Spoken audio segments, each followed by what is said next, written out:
So if you're a fan of the TV show Billions or The Profit or anything else like Shark Tank, so on and so forth, this is some advice you could take to the bank. See, it's no wonder why so many people make so much money, well, when they have money already or access to, well, certain types of media. I mean, there's a lot of people here. I'm sure you're going to see a Mercedes-Benz pass by. There you go. He has a lot of money. And if he has a lot of money, how did he acquire it? Well, smart people understand that, well, the media is what drives revenue. What does that mean? Well, the media influences what the stock market is going to do.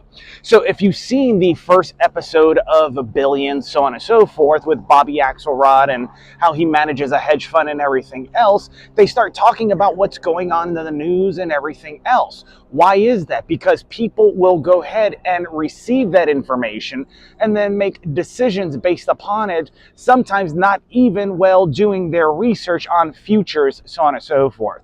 What do I mean by futures? Well, the news came out now, so they're very reactive. And because people are more reactive and they don't like to understand things, they will make decisions very quickly. Right? Stephen Covey once said that most people listen to respond instead of listening to understand. So if you're watching this video right now and you got any value out of it, go ahead and hit that like button. Don't forget to follow me and make sure that you try to understand what I'm trying to tell you. So if you're a junior investor or you're, new to investing or you're just trying to get into it, don't worry. See, ChatGPT has your back. Not only is it a part of a nonprofit, but they also have a feature in there that you can utilize completely for free underneath ChatGPT's on the top left corner. In the top left corner, there's like these little bars or whatever. You're going to click on it. It says Explore GPTs and then search for finance and economics. From there, you can ask it different questions as far as stocks you should invest in, so on and so forth, and then what has yielded a profitable return within the last 3 to 5 years, because you have to establish what's known as a trend or a pattern of growth. So what's a good number? I like to stick to around 200 to 300% growth within the last 3 to 5 years. Especially now. The reason being is because, well, we went through a pandemic. How many companies survived the pandemic? If they were able to survive that, they should be able to survive waters that are less, how I should say this, that have less turbulence, as they say, right?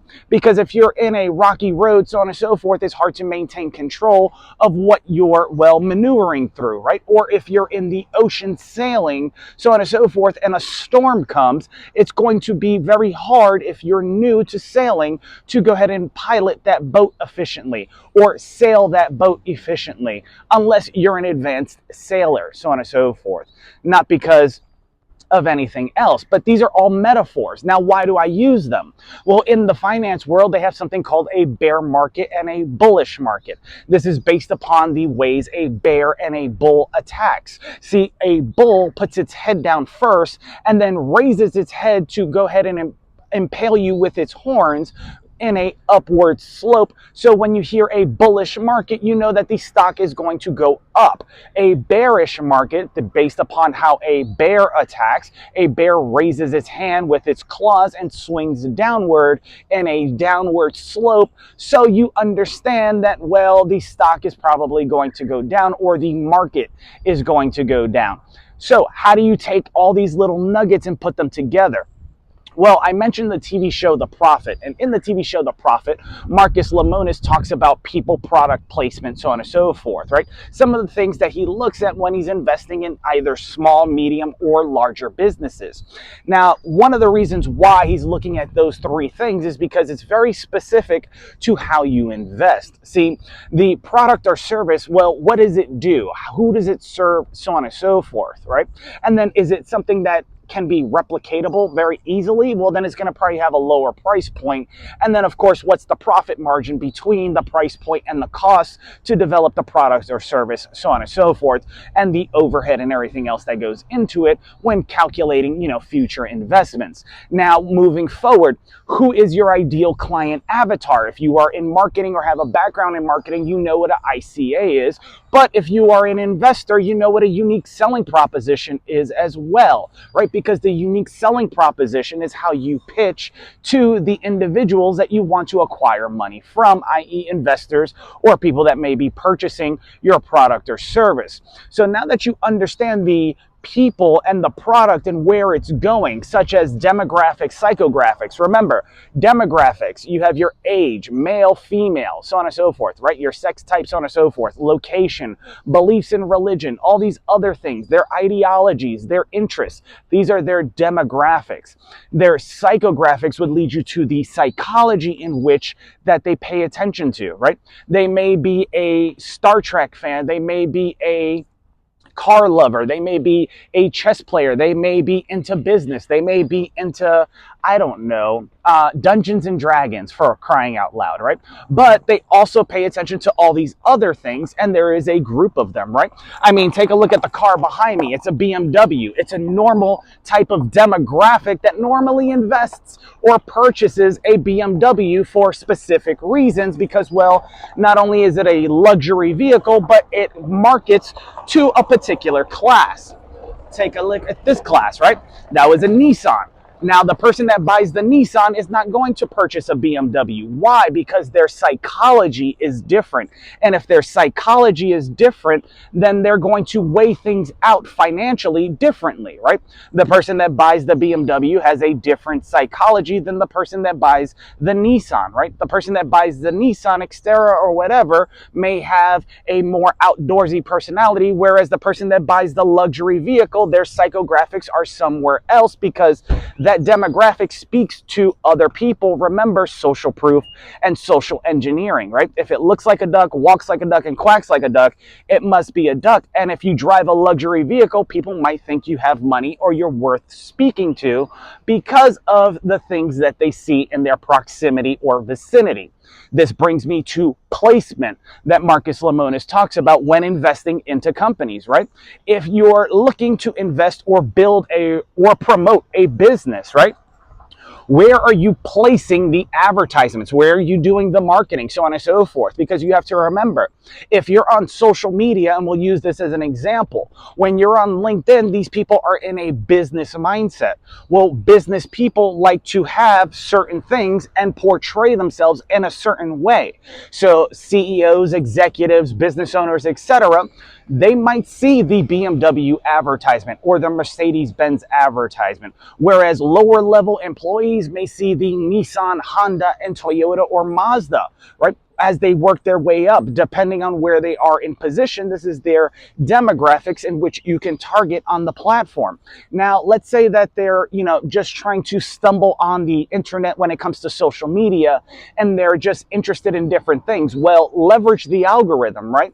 So if you're on TikTok or you're on Meta, you can understand that a certain group of people that are on there are interested in certain things, and that already has the information, i.e. the data that they have collected from the things that they swiped on, the things that they clicked like on, saved, so on and so forth. And because of that, you can leverage it in your favor when promoting your thing, whether that is a product or service. Now, if you are a larger company, right? Now, not to say that most of you aren't. However, if you are a larger company or a VC, Peter Thiel, if you're out there, I love you. And hopefully I can make a video for you one day and maybe we can meet. That would be amazing.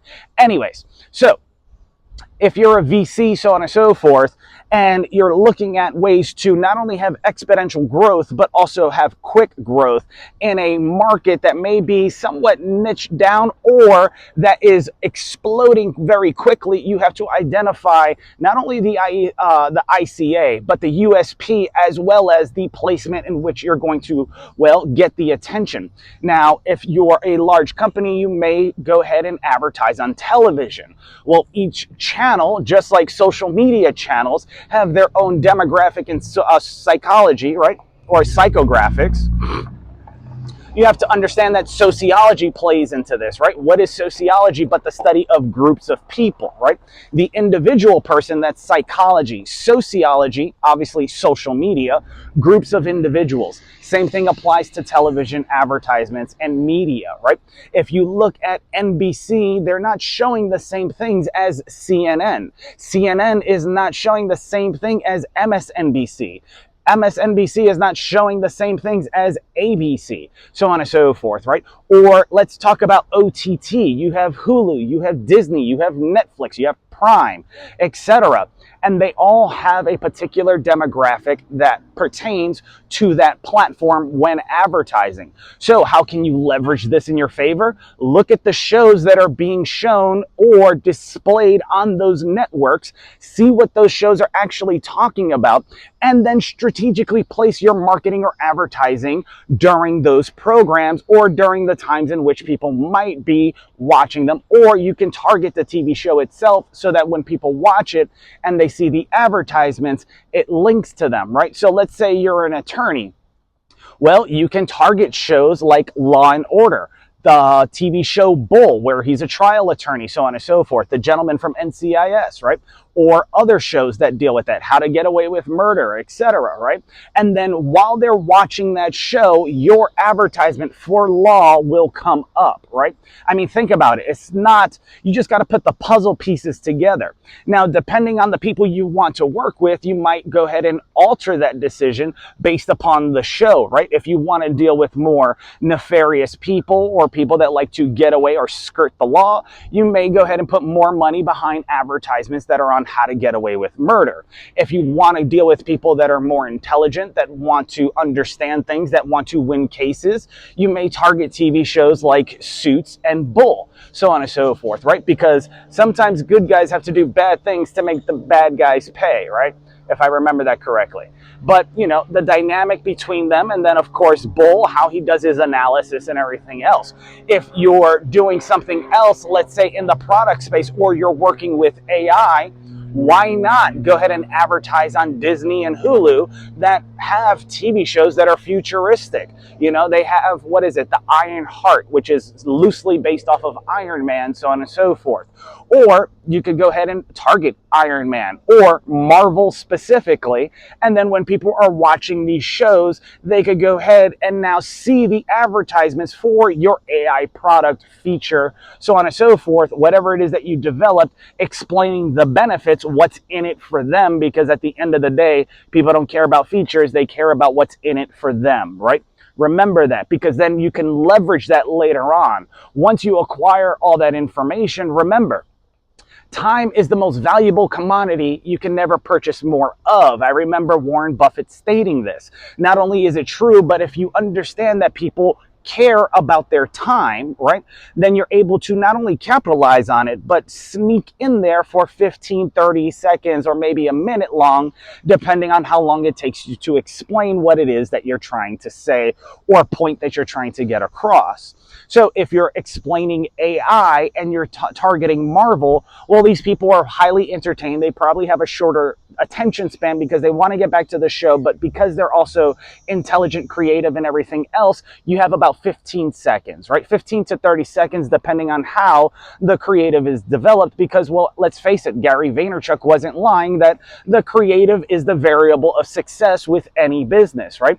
You don't see Apple putting out cheesy commercials. You don't see all these other platforms that are doing extremely well putting out corny commercials. Excuse my language, right?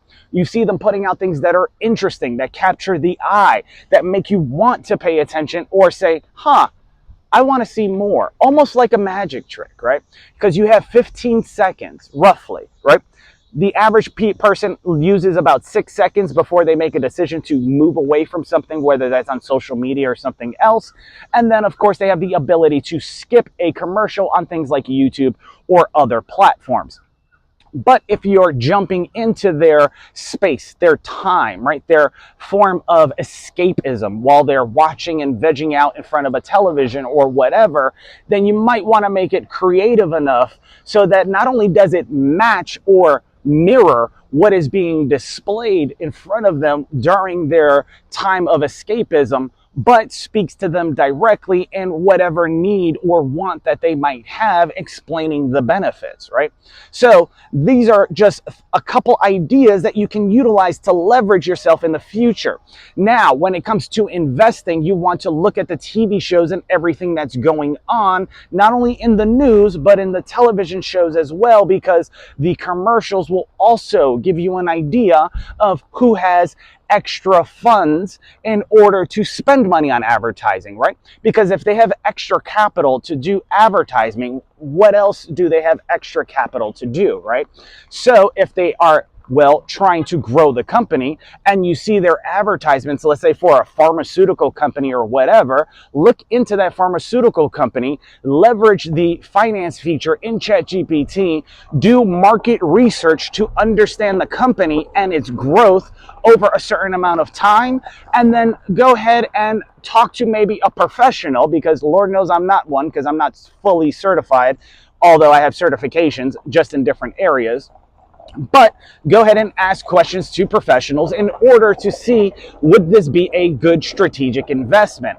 And if you do not have money, for you guys that made it this far in the video, down below there is a link. I know this is a little cheesy, but Chime, when you deposit your first check of I think it's $200 or more, they will match that with another $200. So if you want to make $200, click the link down below, and then you'll get $200 once, obviously, your first paycheck goes into your bank account of $200 or more because of the matching process. Now, I'm not just promoting Chime for that reason, but a lot of banking industries are slow, like Wells Fargo, Bank of America, etc., and it takes forever for them to give you your money back and stay accountable, because Chime is actually, a new company that works and leverages technology. You're also able to leverage it yourself. So for all you guys out there, this has been another episode of Finding Freedom, and I'll see you guys in the next one.